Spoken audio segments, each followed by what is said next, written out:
Assalamualaikum warahmatullahi wabarakatuh. Innal hamdalillah nahmaduhu wa nasta'inuhu wa nastaghfiruh wa na'udzu billahi min shururi anfusina wa sayyiati a'malina. Man yahdihillahu fala mudilla lahu wa man yudlil fala hadiya lahu. Ashhadu an la ilaha illallah wahdahu la sharika lahu وأشهد أن محمدا عبده ورسوله أما بعد. يقول تبارك وتعالى يا أيها الذين آمنوا اتقوا الله حق تقاته ولا تموتن إلا وأنتم مسلمون. أما بعد فإن أحسن الكلام كلام الله وخير الهدى هدى محمد صلى الله عليه وعلى آله وسلم وشر الأمور محدثاتها فإن كل محدثة بدعة وكل بدعة ضلالة وكل ضلالة في النار. معاشر المسلمين والmuslimat, ikhwani wa akhwat, jemaah pengajian rahimani wa rahimakumullah. Alhamdulillah, tidak henti-hentinya kita senantiasa bersyukuri nikmat-nikmat Allah Subhanahu wa taala. Mudah-mudahan dengan kita terus mensyukuri nikmat Allah, kita tergolong hambanya yang pandai bersyukur, yang tentu konsekuensi daripada orang yang senantiasa bersyukur kepada Allah, maka kalau Allah akan membalasnya dengan balasan yang berlipat ganda, karena syukur ini adalah bagian daripada ibadah yang mulia. Kemudian juga dengan kita pandai bersyukur, maka kita berharap dan memohon kepada Allah mudah-mudahan dengan syukur ini akan menjadi sebab kita ditambah nikmat oleh Allah dan diberkahi segala apa yang telah diberikan oleh Allah Subhanahu wa taala kepada kita semua. La in syakartum la azidannakum wa la in kafartum inna 'adzabi lasyadid. Jikalau kalian bersyukur atas nikmatku, maka niscaya Allah akan tambah nikmat tersebut. Namun kalau kalian kufur, maka balasannya adalah azab Allah yang sangat pedih. Ini menunjukkan betapa tingginya maqam kedudukan orang-orang yang bersyukur kepada nikmat Allah Subhanahu wa taala. Kemudian ikhwan fillah azakumullah, jangan lupa mengingatkan kepada diri pribadi dan antum semua untuk senantiasa memperbanyak salawat dan salam kepada Rasul sallallahu alaihi wasallam, qudwah kita, panutan kita, manusia yang banyak memiliki jasa kepada kita semua, khususnya umat Islam ini dan umumnya, yaitu untuk agama Allah Subhanahu wa taala. Ikhwani fillah azakumullah, insyaallah taala kajian kita pada malam ini sedikit membahas apa yang dibahas oleh para ulama kita, yaitu kita akan bahas tentang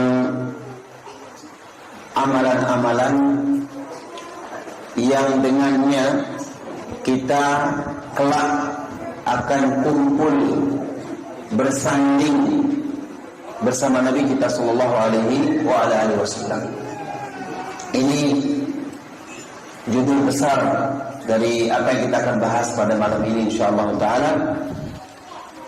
Namun sebelum kita masuk pada pembahasan tersebut, ikhwani fillah azakumullah, jikalau kita ditanya, ya, ketika kita telah mengikrarkan bahwasanya manusia terbaik, manusia yang paling mulia adalah di atas muka bumi ini adalah Nabi Muhammad sallallahu alaihi wasallam. Kalau demikian, apa yang sudah kita yakini dan kita ketahui bersama, jikalau kita diberikan satu pertanyaan, kira-kira ingin gak kita berjumpa dengannya? Tentu jawaban kita semua ingin. Ingin gak kita dipertemukan oleh Allah dengan orang yang paling mulia di atas muka bumi ini, manusia yang paling hebat yang pernah hidup di atas muka bumi ini, yaitu Muhammad sallallahu alaihi wasallam?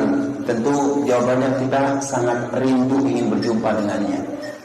Walaupun kita tidak diberikan kesempatan oleh Allah di dunia berjumpa dengan dia, tidak pernah melihatnya, tidak pernah hidup semasa dengannya.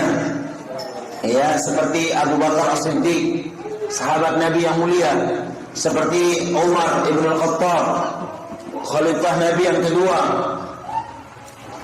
Abu Bakar khalifah pertama, Umar khalifah kedua, Utsman khalifah ketiga, dan Ali khalifah keempat. Dan sahabat-sahabat yang berkesempatan dengan izin Allah mereka diperjumpakan dan hidup bersamanya, walaupun hanya sesaat. Ya, dan beriman terhadap ajarannya, kemudian dia mati di atas agamanya Nabi SAW. Namun kita sebagai orang-orang yang mengimani beliau sebagai seorang Nabi dan Rasul, maka Allah muliakan kita juga. Ya, Allah mau berikan kita kesempatan. Kalau memang kita betul-betul jujur, rindu dan ingin berjumpa dengan beliau, jangan sampai kita mengaku rindu, mengaku kepingin dipertemukan dengan beliau, tapi nyatanya dalam amaliyah kita seakan-akan apa? Menunjukkan atau seakan-akan memberikan isyarat kalau kita sebenarnya tidak rindu dengan beliau. Na'udzubillah, jangan sampai seperti itu. Maka harus kita buktikan bagaimana ketika kita menanamkan rasa rindu dalam diri kita, kepingin berjumpa dengan Nabi Muhammad SAW kelak, ya tentunya di surganya. Ya, maka mari kita lihat bagaimana sosok manusia yang paling mulia pun tidak kalah rindu seperti rindunya kita. Jauh-jauh hari dan jauh-jauh abad sebelumnya, beliau juga pernah menceritakan kepada para sahabatnya tentang bagaimana ungkapan kerinduan beliau para jemaah sekalian. Ya, orang yang tidak pernah melihat kita, orang yang tidak pernah berjumpa dengan kita, tapi beliau sudah mengungkapkan kerinduannya kepada kita segenap umatnya. Apa kata beliau dalam sebuah hadis yang dikatakan oleh Nabi SAW? Beliau mengatakan, waditu ana qad ra'ayna ikhwanana. Ya, aku sangat ingin bertemu dengan saudara-saudara kita. Dia ngomong kepada para sahabatnya. Qalu, para sahabat menanggapi, awalasna ikhwanaka ya Rasulullah? Bukannya kita juga di saudara-saudara kamu ya Rasulullah? Ya. Nabi menjawab, antum ashabi. Oh, kalau kalian makomnya lain. Kalian ini para sahabatku. Karena apa? Hidup sezaman dengan Nabi, hidup semasa dengan Nabi, berjumpa dengan Nabi. Nah, wa ikhwanuna, sementara yang saya maksud saudara-saudara kita, alladzina lam ya'tu ba'du, yang belum datang masa mereka untuk hidup. Ya, yaitu mereka adalah orang-orang yang belum ada saat ini, tidak barang kita maksudnya. Dalam riwayat lain, ikhwani alladzina amanu bi wa lam yarawni. Saudara-saudara kita yang saya maksud adalah orang-orang yang mereka beriman setelah aku tidak ada, ya, beriman kepadaku, kepada ajaranku dan semua apa yang aku bawa. Kemudian mereka belum berkesempatan melihatku di dunia. Begitu rindunya Nabi kita alaihissalam ingin berjumpa dengan kita-kita. Akankah kita justru menghindar dari perjumpaan ini? Wallahi, bukan termasuk orang yang beriman kalau hatinya sampai sedemikian. Ya, justru kita semua mudah-mudahan Allah senantiasa tanamkan pada hati kita jemaah sekalian. Kita juga rindu ingin berjumpa dengan beliau sallallahu alaihi wasallam. Kita juga rindu ingin, ya, nantinya berkesempatan mampir di telaga beliau untuk minum, kemudian duduk bersanding bersama beliau sallallahu alaihi wasallam dan para sahabat yang lainnya dari kalangan para sahabat Nabi sallallahu alaihi wasallam. Kemudian juga sebagai bentuk gambaran kerinduan beliau jemaah sekalian, Nabi SAW sangat rindu dan ingin sekali berjumpa dengan kita.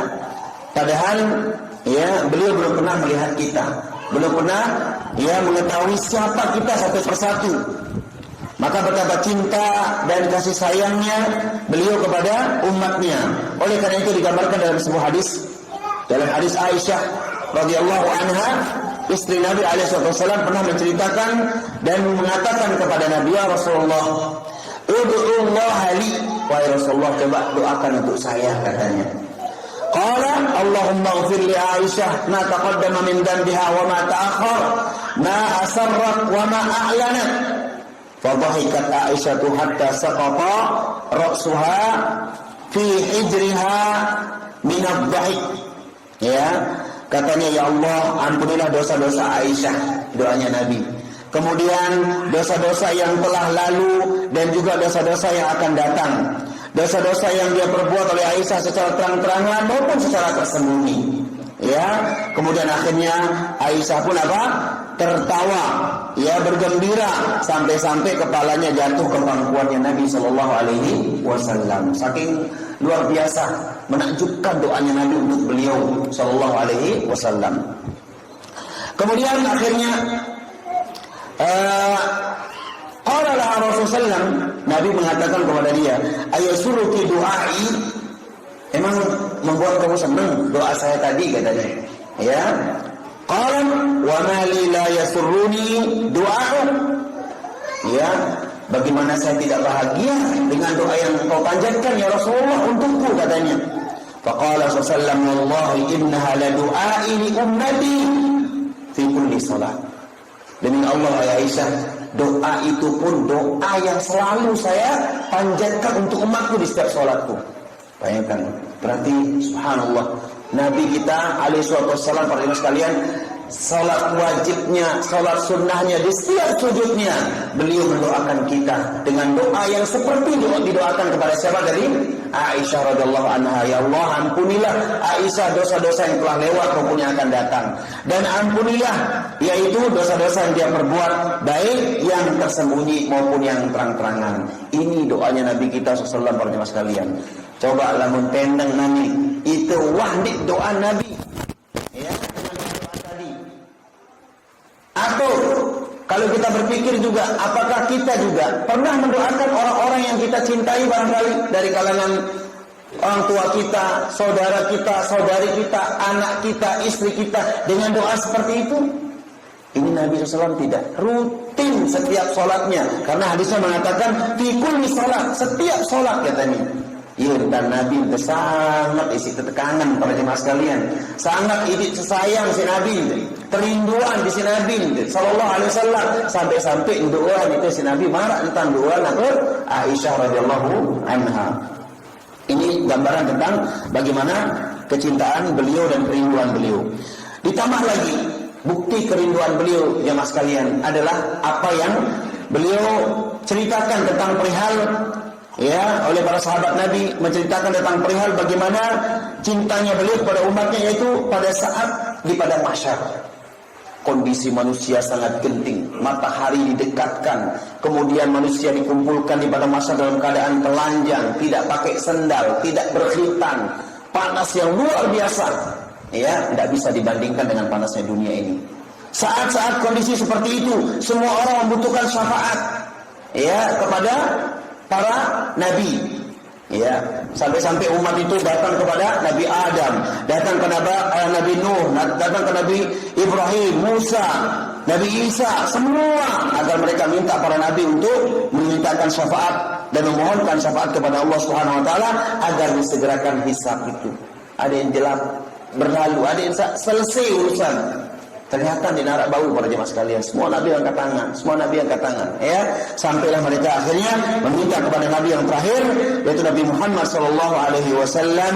Akhirnya Nabi Muhammad alaihi wasallam bersujud kepada Allah Subhanahu wa taala, kemudian beliau meminta, ya, langsung kepada Allah, merengek kepada Allah, memohon dan bermunajat kepada Allah, ya, memintakan syafaat untuk manusia saat itu, untuk umatnya, ya. Kemudian beliau tidak mengangkat kepalanya dari sujud sampai Allah mengatakan kepada Muhammad, ya Muhammad irfa' ra'sak, Muhammad angkat kepalamu, katanya. Aneh, angkat otakmu. Wasal tu'ta, dan minta pasti kamu akan diberikan, ya. Kemudian wasfa'tu syafa, dan berilah syafaat, ya, saya kamu diizinkan untuk memberikan syafaat. Fa'aqul, apa doa Nabi saat itu? Ya Rabbi ummati, ya Allah, umur manusia beng umat, ya Allah, beng umat syafaat, ya Allah. Semua didoakan umatnya. Ini betapa Ya, betapa rindu dan betapa cintanya dan betapa tinggi kasih sayangnya Nabi SAW kepada kita segenap umatnya.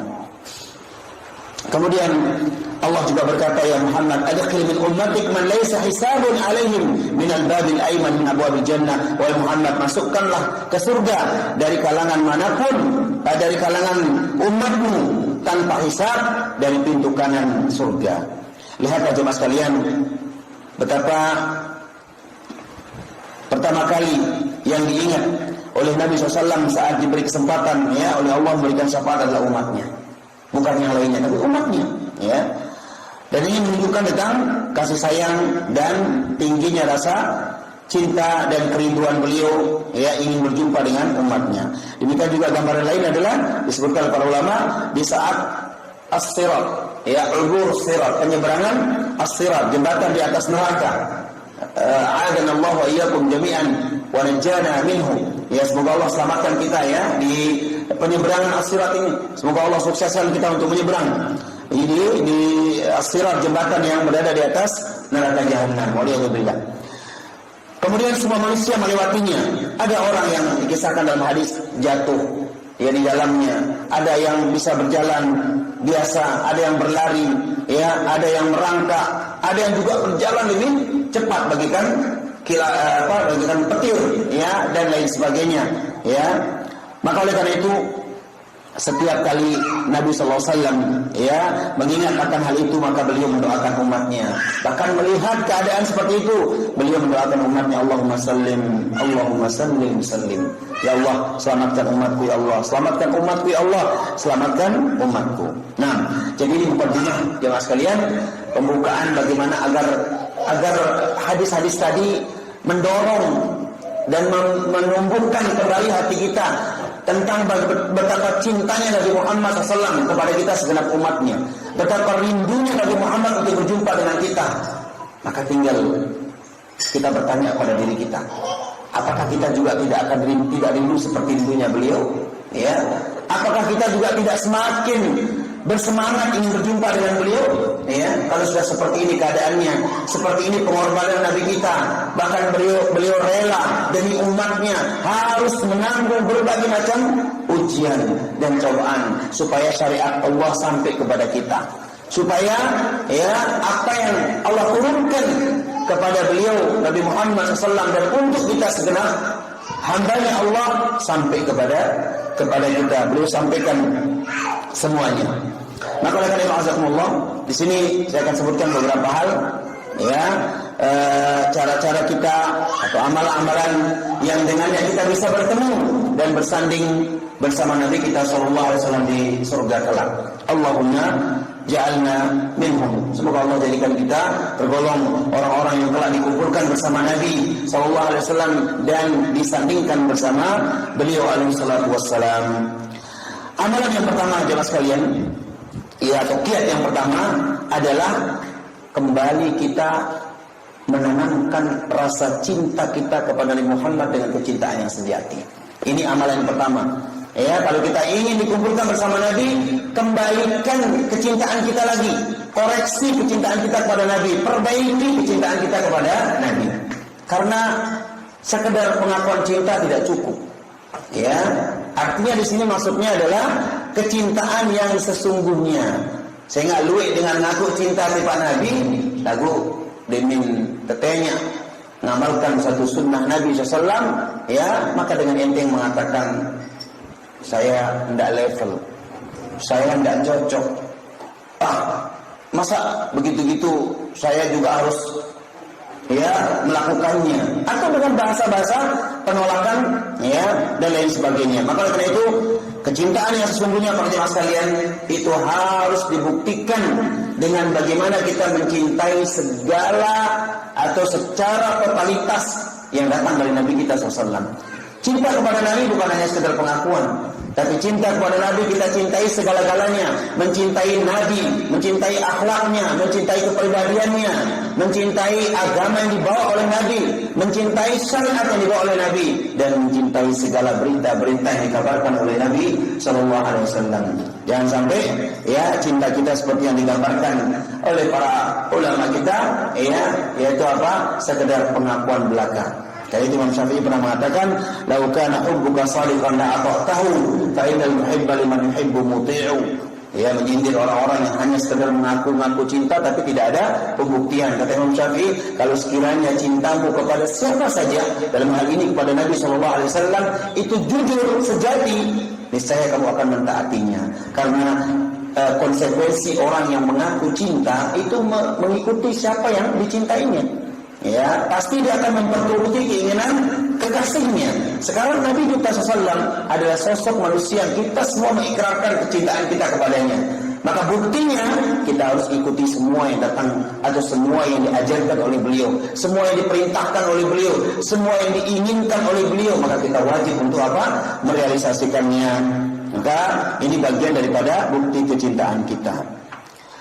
Dikisahkan atau diceritakan dalam sebuah hadis bahwasanya pernah ada orang yang bertanya, dari riwayat Anas bin Malik, ya, diceritakan bahwa ada seorang laki-laki yang pernah bertanya, datang kepada Nabi SAW lalu mengatakan, "Ya Rasulullah,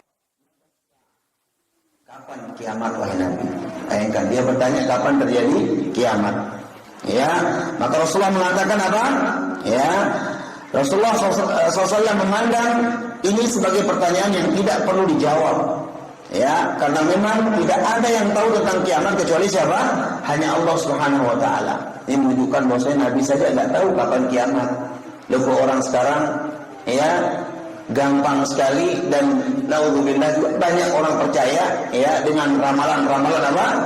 Ramalan kiamat. Akan terjadi kiamat tanggal sekian, kemudian bulan sekian, tahun sekian, dan dipas-pasin dia tanggal 12 bulan 12 2012 sampai 2024. Sekarang alhamdulillah kiamat belum terjadi. Kan gitu.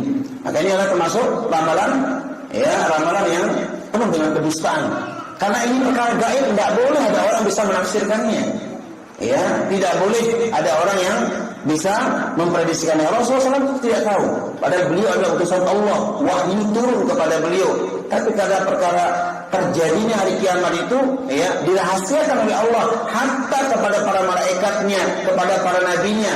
Maka sangat, mohon maaf, sangat dungu akal kita kalau justru kita percaya dengan orang-orang semacam itu. Padahal malaikat Nabi saja nggak tahu, kok malah selain mereka lebih tahu katanya. Makanya ada kedustaan yang sangat nyata. Sehingga Nabi menjawab bukan kapan terjadi hari kiamat lalu kata oh besok, oh lusa, oh ini, tidak ada. Nabi bilang ma'adatalah. Tanya-tanya kiamat, emang kamu sudah siapkan apa, kata Nabi. Ya, kamu sudah mempersiapkan apa untuk apa? Untuk hari tersebut. Karena ini hari bukan hari sepele. Ya, hari yang dengan apabila ditiup trompet itu akan membuat langit dan buminya apa? Hancur. Ya, tentu tidak ada yang siap. Jamaah sekalian, kalau dijadwalkan tidak ada yang siap. Ya, sekarang orang diprediksikan ya oleh BMKG akan terjadi gempa megatrust atau apa namanya. Itu orang sudah ya versi orang macam-macam, panik, takut, ini ada yang meremehkan dan seterusnya.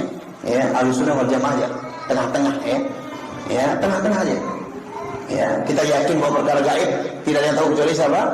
Allah Subhanahu wa taala. Yang kedua, kita ambil hikmah dari perkiraan-perkiraan yang memang Allah berikan kepada beberapa makhluknya dengan alat dan teori yang begitu canggih bisa memprediksikan terjadinya ya cuaca ini, cuaca itu, dan itulah terbukti secara ilmiah.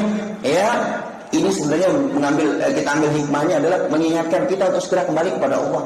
Ya, untuk segera kembali kepada Allah dan segera bertobat. Kalau memang itu dikhawatirkan, taubat kepada Allah, maka Allah akan angkat semua musibah yang ada. Wa ma nazala al-bala illa bi dhanbin, kata Ali bin Abi Thalib, wa ma rufi'a al-bala illa bi taubah. Tidak ada musibah itu turun kecuali dengan sebab dosa. Dan tidak ada musibah itu ditahan oleh Allah atau dicabut oleh Allah kecuali dengan sebab kita bertaubat. Jadi simpel saja. Ya, kalau memang kita memang benar akan terjadi, ya kita bertaubat kepada Allah, kita segera kembali kepada Allah, maka insya Allah Allah akan menyelamatkan kita. Ya, jangan justru kita ya di versi yang terlalu ekstrim, ya ketakutannya sampai berlebihan misalkan, ya atau juga meremehkan, ya akhirnya karena meremehkan pun juga tidak peduli mau maksiat mau apa, ya apa namanya tidak ada bedanya katanya, naudzubillah. Karena boleh, ya kita hal-hal seperti ini kita harus bijak dalam menyikapinya, jangan kita meremehkan dan jangan pula kita yaitu berlebihan. Tapi kita yakin tidak ada sesuatu terjadi kecuali dengan izin Allah. Semua perkara gaib tidak ada yang tahu kecuali hanya Allah. Kalau memang ada sesuatu akan terjadi dari hal-hal yang kita khawatirkan dan lain sebagainya, kita disuruh untuk bertaubat. Ya, untuk kembali kepada Allah Subhanahu wa taala, karena itu kaidah kita. Segala apa yang menimpa kita dari ketakutan, dari kesulitan, kepanikan dan seterusnya, kuncinya fafirru ilallah, tulak kepada Allah. Perbanyak ibadah, perbanyak amal soleh. Karena kejadian gempa bukan hal yang mustahil. Ya, jangankan zaman kita sekarang ini, di zaman Umar bin Khattab pun pernah terjadi apa? Gempa. Cuman Umar langsung berkhutbah menceritakan dan menyampaikan kepada kaum muslimin apa gerangan hal ini terjadi. Kata Umar, tidak lain dan tidak bukan kecuali ini karena dosa-dosa kita. Ya, ini sekelas Umar bin Khattab dan beliau hidup dan orang-orang hidup bersama khalifah yang manusia terbaik nomor 2 setelah Nabi SAW. Apalagi di zaman kita, kemaksiatan di sana sini. Ya, kemudian perbuatan-perbuatan haram pun nyata-nyata, terang-terangan banyak umat melakukannya. Padahal kalau dikaji, inilah pemicu datangnya apa? Musibah, baik gempa dan semisalnya. Jadi disebutkan dalam hadis apabila zina sudah terjadi dilakukan secara terang-terangan, apabila perkara-perkara haram seperti minum khamr dan semisalnya sudah dilakukan terang-terangan dan lain sebagainya. Ya, kemudian orang sudah mulai berjual dengan timbangan-timbangan yang menipu ataupun mengurangi timbangan dan lain sebagainya dari dosa-dosa yang lainnya, belum lagi dosa kesyirikan, ya, dosa menyelisih sunnah, dosa kebid'ahan dan lain sebagainya. Maka ini pemicu datangnya apa? Perkara-perkara yaitu berupa musibah dan malapetaka. Maka mari kita segera kembali kepada tauhid, kembali kepada Islam, kembali kepada syariat, bertaubat kepada Allah. Mudah-mudahan dengan ini Allah akan selamatkan kita. Kemudian mal mas'ulu anha bi'alam as-sa'il. Kata Nabi SAW, lanjutan hadis tadi itu, bahwasanya tidaklah yang ditanya lebih tahu daripada yang bertanya. Ya, tidaklah yang ditanya, yaitu apa? Lebih tahu daripada yang bertanya. Artinya, Nabi tidak tahu juga masalah ini. Ya, kalau yang bertanya tidak tahu, ya, kalau yang ditanya tidak tahu, apalagi yang bertanya, gitu kan? Yang ditanya saja yaitu Nabi, dia dirinya sendiri maksudnya tidak tahu, apalagi yang bertanya. Maka khalifah azakumullah, beliau akhirnya mengatakan kepada orang itu, ya, atau orang yang bertanya tadi, ketika ditanya apa yang kamu siapkan, apa jawabannya? Dia mengatakan la syai'a, tidak ada yang aku siapkan ya Rasulullah, katanya. Inni la illa anni uhibbullah wa rasulah. Cuman modal saya mencintai Allah dan mencintai kamu, yaitu Rasulullah. Ya. Kemudian apa kata Nabi? Faqala anta ma'a man ahbabta. Nabi mengatakan sepenggal kalimat yang ini yang menjadi intisari jemaah sekalian. Anta ma'a man ahbabta. Kalau benar kecintaanmu, maka kamu akan dikumpulkan bersama orang yang kau cintai. Ini poinnya jemaah sekalian. Lamun itu tulen-tulen ngaku cinta kepada Nabi, rindu kepada Nabi, maka insyaallah kita berdoa kepada Allah, ya. Mudah-mudahan Allah Azza wa Jalla mengumpulkan kita bersama orang-orang yang kita cintai, yaitu Nabi Muhammad SAW. Maka jika kamu maksudnya mencintai Nabi, maka kelak kamu akan dikumpulkan bersama beliau. Nah, ini menunjukkan bahwasanya ya kepada kita semua bahwa jika kita ingin dikumpulkan bersama Nabi kita di surga, maka caranya adalah kita memperbaiki kecintaan kita kepada Nabi SAW, supaya cinta kita ini tidak ditolak sama Nabi. Karena kelak akan ada orang memanggil-manggil Nabi, Ya, bahkan Nabi sendiri juga memanggil dia, wahai umatku. Tapi ternyata apa kata Nabi? Tatkala dia tatkala kejadian yaitu mampir di telaganya beliau, atau di saat umat diberikan kesempatan untuk mampir di telaga Nabi SAW, kemudian ada beberapa orang dihalangi oleh malaikat, tidak boleh masuk. Ya, dihalangi. Lalu akhirnya dia berdoa, umati katanya. Itu umatku katanya. Kemudian Allah mengatakan, innaka la tadri ma ahdatsu ba'da Muhammad.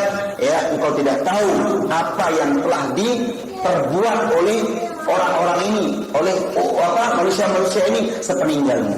Ini menunjukkan peringatan keras bagi kita, adik nendik baik ya telangkahin aku sudah datang dengan Nabi.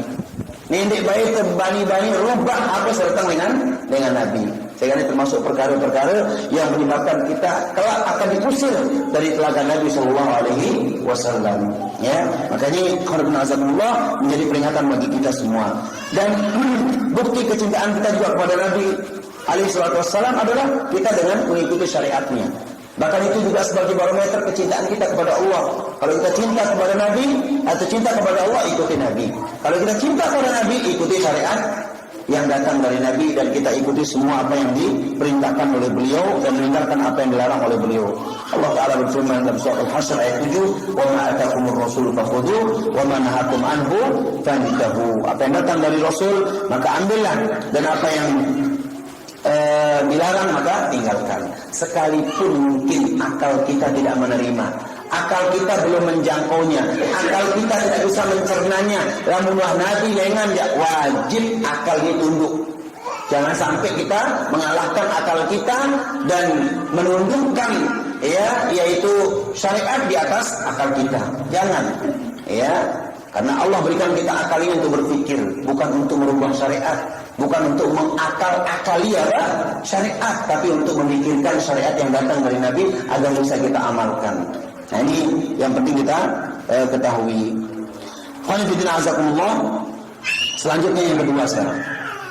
Ya, yang pertama tadi mencintai Nabi Sallallahu Alaihi Wasallam dengan kecintaan sejati. Yang kedua adalah memperhatikan ibadah sholat. Ya, memperbanyak ibadah sholat, memperhatikan ibadah sholat. Ini kunci untuk kita bersanding bersama Nabi SAW. Ini kiat yang kedua agar kita kelak disandingkan bersama Nabi Sallallahu Alaihi Wasallam.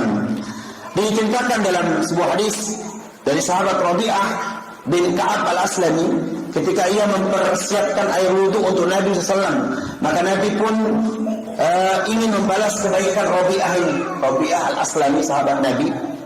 Lalu Nabi mengatakan apa? Wahai Rabi'ah, mintalah apa yang kamu mau. Ya. Kemudian Rabi'ah mengatakan kepada Nabi jawaban yang subhanallah. Beginilah para sahabat, jemaah sekalian, tidak tergiur dengan dunia. Selalu yang menjadi prioritas mereka adalah akhirat, kebaikan akhirat, janji dari Allah, dan kebaikan yang betul-betul abadi, bukan kebaikan-kebaikan dunia semata. Ya, mumpung yang menawarkan siapa? Nabi. Kalau yang menawarkan mungkin ya di bawahnya dia, mungkin saja akan kebayang harta, kebayang ini. Tapi ini yang menawarkan Nabi. Wahai Rabi'ah, apa yang kamu mau katanya? Kira-kira itulah keketuaan Nabi masih aku pilih. Ya, nendek lah kok mobil, nendek lah kok unta, nendek lah kok kuda dan sebagainya. Lihat apa jawaban Rabi'ah bin Ka'ab al-Aslami. As'aluka murafaqataka fil jannah. Sekejap jemaah. Enggak kendeng wahai Nabi, doang oleh Allah adik kejari dengan sah bersanding bersamamu.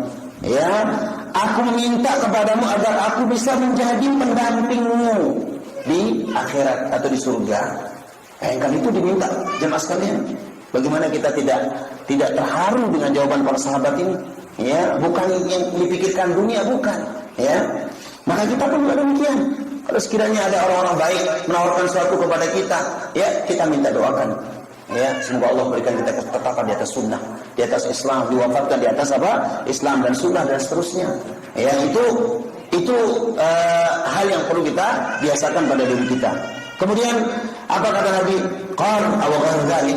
Malik Nabi sentawaran. Tidak ada yang lain katanya. Siapa tahu barangkali setelah meminta ini, saya ingin ini, saya ingin itu dari dunia. Enggak. Aw ghadzali, ada yang lain lagi kata Rasulullah SAW. kepada dia. Qultu, kata Rabi'ah, huwa dzak. Sudah itu aja yang saya minta Rasulullah, di narak lainan. Ya, qal fa'inni ala nafsika bikasratis sujud. Kalau begitu, bantulah aku untuk mewujudkan impianmu dengan memperbanyak sujud alias sholat. Perbanyak sujud jemaah sekalian, perbanyak ibadah sholat kita, baik sholat wajib utamanya dan juga sholat-sholat sunnah. Nah, ini kiat yang kedua, agar kita bisa mendapatkan kesempatan untuk bersanding, untuk kumpul bareng nanti bersama Nabi SAW. Sebagaimana kita sekarang ini, Masya Allah, dikumpulkan di majelis ilmu, di taman surga, dengan hati yang tenang dan lain sebagainya. Kita berharap juga bisa punya kesempatan bertemu dengan Nabi SAW kelak. Bahkan tidak hanya bertemu, tapi bersanding, berkumpul bersama beliau alaihi salatu wassalam. Nah, kemudian yang paling penting, azakumullah, ya,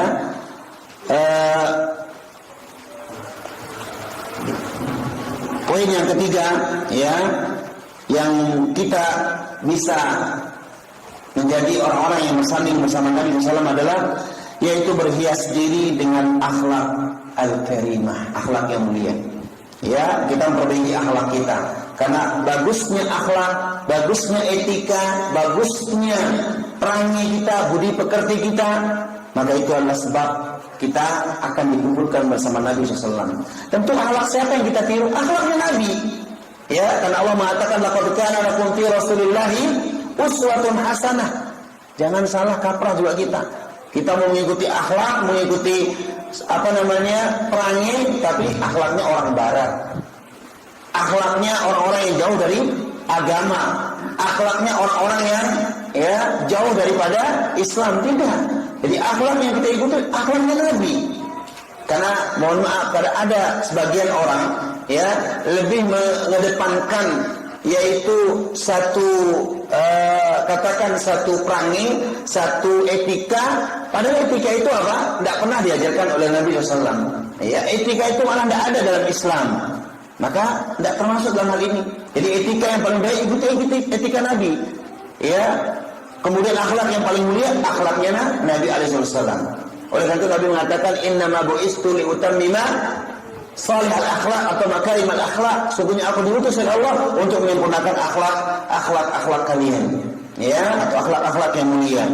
Nabi bersabda dalam sebuah hadis, ya, inna min ahabbikum ilayya wa aqrabikum minni majlisan yaumil qiyamah ahsinakum akhlaqan. Sesungguhnya orang yang paling aku cintai dan yang paling dekat tempat duduknya denganku di surga kelak adalah orang-orang yang paling bagus akhlaknya. Jadi ikhwan azakumullah, perbaiki akhlak kita, ya, maka itu akan menyebabkan kita masuk surga dan menyebabkan kita juga bisa bersanding bersama Nabi SAW.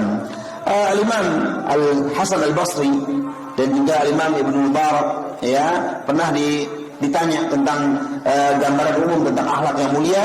Salah satunya disebutkan oleh beliau adalah Ibn Mubarak rahimahullah ketika ditanya tentang akhlak yang mulia, maka beliau menjawab badlun nada wa kafful adha wa talaqatul wajh. Wa talaqatul wajh. Artinya apa? Akhlak yang mulia itu adalah berbuat baik kepada orang lain. Kemudian tidak menyakiti orang lain. Kemudian wajah selalu berseri. Ya, menyapa orang, senyum, bermurah hati dan lain sebagainya. Ya, ini sampai jadi dengan luput 3 hal ini. Berbuat baik kepada orang, kemudian juga menahan gangguan dari mengganggu orang, kemudian juga kita berwajah yang berseri. Nah, jadi itulah kenapa Nabi SAW menganjurkan kita, karena Nabi mengatakan dalam hadis yang lain, man istata'a an yanfa'ahu falyaf'al. Barang siapa yang mampu memberikan manfaat untuk orang lain, maka lakukan. Itu akhlak yang mulia. Yang kita jadi orang yang justru mempersulit orang, menyusahkan orang, Kemudian juga akhlak yang mulia adalah tidak mengganggu orang lain. Rasulullah mengatakan al-muslimu man salimal muslimuna min lisani wa yadihi. Muslim yang baik itu adalah muslim yang mana muslim lainnya selamat dari gangguan lisannya dan tangannya. Jangan justru kita sekarang naudzubillah mengentengkan yaitu perbuatan zalim tangan kita. ya, kemudian mengentengkan darah kaum muslimin, naudzubillah, entah dengan alasan apa saja, maka darah kaum muslimin tidak boleh ditumpahkan, tidak boleh dijatuhkan. Maka oleh karena itu, alhamdulillah, lisan kita, tangan kita, dan seluruh anggota badan kita tidak boleh mendzalimi orang lain. Kemudian terakhir tadi apa? Yaitu memiliki wajah yang berseri, karena Nabi SAW pernah mengatakan dalam sebuah hadis, tabassumuka fi wajhi akhika laka sadaqah. Senyummu kepada saudaramu itu sedekah. Sehingga jangan kita jadi orang yang cemberut, jadi penyembang dan tidak sapa dengan dan lain sebagainya, buang muka, ya. Maka itu semua adalah bagian daripada bukan akhlak seorang mukmin yang sejati, yang cinta Nabi sallallahu alaihi wasallam. Nah, kemudian yang keempat, kaum muslimin azakumullah, selanjutnya amalan yang keempat atau kiat yang keempat disebutkan para ulama terkait kiat agar kita bisa berkumpul kelak bersama Nabi SAW adalah yaitu memperbanyak sholawat kepada Nabi SAW. Sebutkan dalam sebuah hadis Abdullah bin Mas'ud bahwa Nabi SAW pernah bersabda, "Aulun nasi bi yaumil qiyamah aktsaruhum alayya salatan." Orang yang paling dekat denganku di hari kiamat kelak atau nanti adalah orang yang paling banyak membaca sholawat untukku. Ya, maka oleh itu alhamdulillah, jangan kita pelit-pelit untuk berselawat kepada Nabi SAW. Jangan kita berat lisan kita untuk tergerak berselawat kepada Nabi SAW. Tapi tatkala Nabi disebut namanya di hadapan kita, maka kita berselawat. Ya, dengan pilihan selawat yang banyak sekali. Bisa kita mengatakan Allahumma sholli ala Muhammad, Allahumma dan mengatakan sallallahu alaihi wasallam, ya, atau alaihi salatu wassalam. Semua boleh, ya, semua boleh kita untuk menyambut dan untuk menyampaikan selawat kita kepada Nabi SAW, ya. Dan selawat kita termasuk ini kekhususan Nabi kita alaihi wasallam, dimanapun umatnya membaca selawat dan salam untuk beliau maka sampai kepada Nabi alaihi wasallam. Ini kekhususan untuk apa? Beliau, ya, alaihi wasallam, sekalipun beliau sudah meninggal dunia, maka selawat dan salam kita tersampaikan kepada Nabi alaihi wasallam. Adapun selain daripada beliau, maka apapun hajat yang kita sampaikan kepada si orang yang sudah mati, maka tidak akan pernah didengar, tidak akan pernah ditahu oleh dia. Tapi kalau Nabi SAW sampai kepada Nabi kita dan itu ditahu oleh Nabi kita alaihi salatu wassalam. Maka oleh karena itu perbanyaklah kita untuk berselawat dan membaca salam ataupun selawat dan salam kepada Nabi kita alaihi salatu wassalam. Nah, dikatakan dalam sebuah hadis juga, ya, bahwasanya al-bakhilu man dzukirtu indahu wa lam yusalli falam yusalli alayya. Orang yang bakhil adalah orang yang ketika namaku disebut di dekatnya dia tidak berselawat kepadaku alaihi salatu wassalam. Nah, kemudian yang berikutnya, kalau berbicara tentang selawat Nabi, jamaah sekalian, itu sangat banyak sekali manfaatnya dan keutamaannya. Maka cukuplah satu manfaat yang kita bisa ambil dalam kajian kita hari ini adalah pertama, bahwasanya siapapun yang perbanyak selawat kepada Nabi, kelak dia akan dikumpulkan bersama Nabi SAW di surganya atau di surga Allah Subhanahu wa taala. Nah, kemudian yang kelima di antara amalan yang bisa membuahkan kita bisa bersanding bersama Nabi di surga, yaitu mengurusi anak yatim. Ya, mengurusi anak yatim, yaitu menyambung hidupnya anak yatim, kemudian meringankan bebannya anak yatim, kemudian mendidik anak yatim, kemudian membantu segala keperluan anak yatim. Lebih-lebih untuk keperluan apa? Keperluan dia menjadi seorang yang hidup di atas ketakwaan kepada Allah, membiayai, membantu, meringankan dan segala-galanya. Maka itu bagian daripada kita mengurusi anak yatim. Jadi jangan kebayang mengurusi hanya makan minum saja. Itu juga termasuk bagian kita mengurusi anak yatim. Tapi tidak cukup sampai di situ. Kita urus pendidikannya, kita ajari, kita bekali dia dengan pendidikan yang baik. Itu termasuk kita mengurusi anak yatim. Rasulullah SAW mengatakan dalam sebuah hadis, ya, ana wa kafilul yatim fil jannah kahataini wa asyara bis sababah wal wusta wa farraja bainahuma syai'an. aku dan orang yang menanggung anak yatim atau mengurusi anak yatim itu kelak akan bersamanya di surga. Kelak akan bersanding dan berkumpul bersama Nabi di mana? Di surga. Kemudian beliau mengisyaratkan jari telunjuknya dan jari tengahnya begini, ya. Kemudian beliau agak merenggangkannya, ya, dengan mengatakan, ya, seperti inilah kurang lebih katanya kedekatannya Nabi Shallallahu Alaihi Wasallam bersama orang-orang yang mengurusi anak yatim. Maka kalau kita azakumullah, jangan sampai kita menyia-nyiakan kesempatan ini untuk kita bisa mengambil manfaat darinya. Kata Imam Ibnu Battal rahimahullah dalam Syarh Sahih Bukhari, beliau mengatakan yang bagi liman sami'a hadzal hadis an ya'mala bihi liyakuna rafiqan nabi sallallahu alaihi wasallam fil jannah fa innahu la a'la manzilatan fil jannah minhu. Hendaknya bagi siapapun yang mendengar hadis ini, katanya, untuk mengamalkannya agar dia menjadi pendamping Nabi di surga, karena tidak ada kedudukan surga yang lebih tinggi daripadanya. Itu kedudukan Nabi atau surga yang Nabi SAW berada di dalamnya, itu tidak ada kedudukan kecuali paling tinggi. Oleh karena itu kita berusaha untuk bisa mengamalkan hadis ini. Kemudian juga alhamdulillah, dengan sayang dan peduli pada anak yatim, hati kita ini akan semakin lembut. Hanya orang-orang yang keras hatinya, yang sumpek hatinya, coba kita mendekat kepada anak yatim, insya Allah hati kita akan lunak.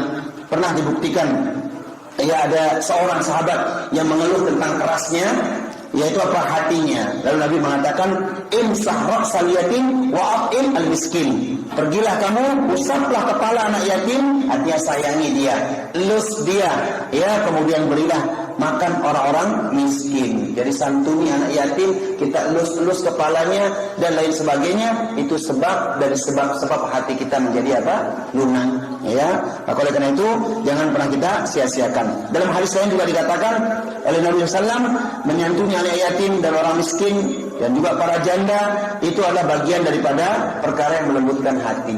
Ya, apa kata Nabi, as-sa'i 'alal armalah wal miskin kal mujahid fi sabilillah. Orang yang peduli dan membantu para janda dan orang-orang miskin, ini pahalanya seperti orang yang berjihad di jalan Allah. Kemudian yang terakhir, yang keenam, jemaah sekalian, yaitu adalah kita harus ikhlas, sabar mendidik anak-anak perempuan kita dengan pendidikan yang baik. Jadi ini ada kelebihan bagi orang-orang yang dikaruniai anak perempuan, lalu dia didik dia dengan baik dan lain sebagainya.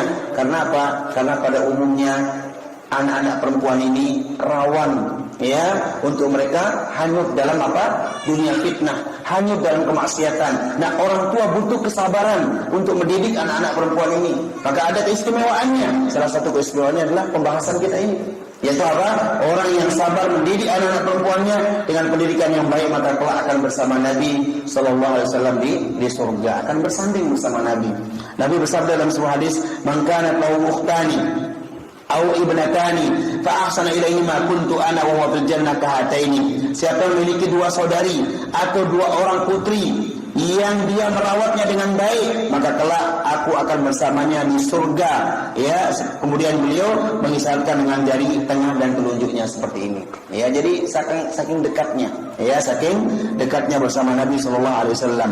Dan kita seperti orang-orang apa?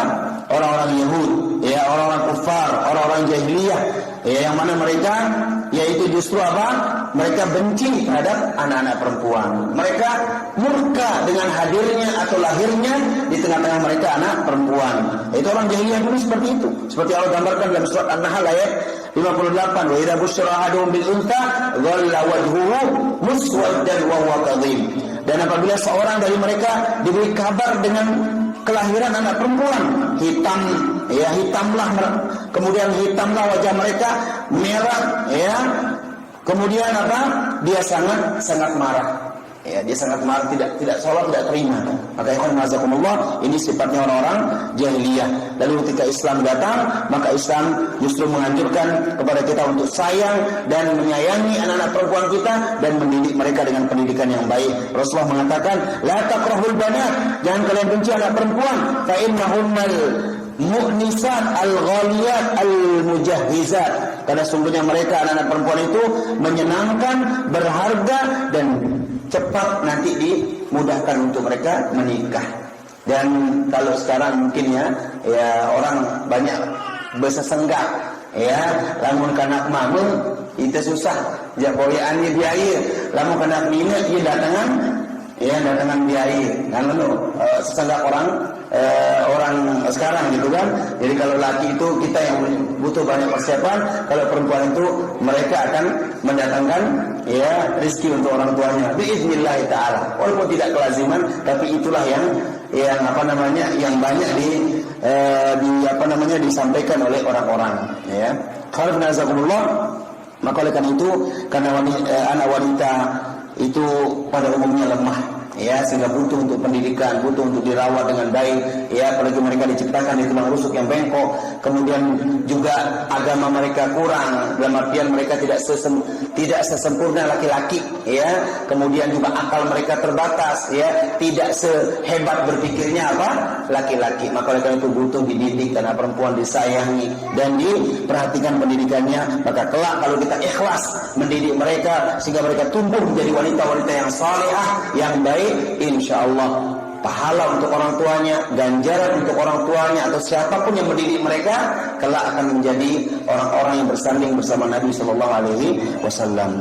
Demikian jemaah sekalian yang bisa saya ringkas dari tulisan-tulisan para ulama kita, para ustadz kita yang membahas tentang yaitu kiat-kiat atau amalan-amalan yang kita bisa upayakan untuk kita bisa amalkan, untuk bisa kita mengikhtiarkan sehingga kita termasuk orang-orang yang nantinya bisa bersanding berkumpul bersama Nabi sallallahu alaihi wasallam. Mudah-mudahan harapan kita semua bisa mengamalkan apa yang kita sebutkan tadi dan dimudahkan oleh Allah untuk bisa istiqomah di atasnya, dan mudah-mudahan kita selalu berdoa kepada Allah agar kita dikaruniai oleh Allah azza wa jalla kesempatan mulia untuk nantinya berjumpa, bersanding, berkumpul bersama Nabi SAW dan orang-orang baik yang bersama beliau dari kalangan para sahabatnya dan orang-orang mukminin yang bertakwa kepada Allah Subhanahu wa taala.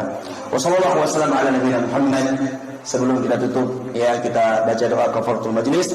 Subhanakallahumma wa bihamdika asyhadu an la ilaha illa anta astaghfiruka wa atubu ilaik. Wassallallahu wasallam ala Muhammad walhamdulillahi rabbil alamin. Wassalamu alaikum warahmatullahi wabarakatuh.